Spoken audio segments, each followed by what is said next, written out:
Assalamualaikum warahmatullahi wabarakatuh. Ini lagi jalan-jalan di toko Istana Sepeda, tepatnya di Longbata, samping terminal,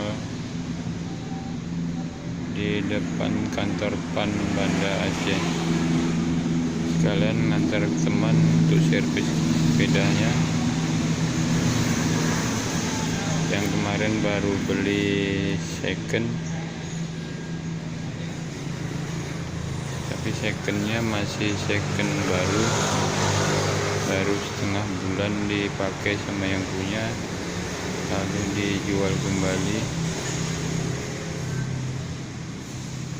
Oke, itu aja, semoga terhibur, bermanfaat.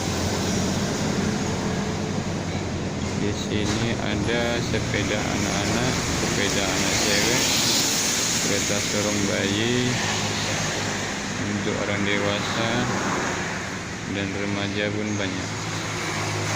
Assalamualaikum warahmatullahi wabarakatuh.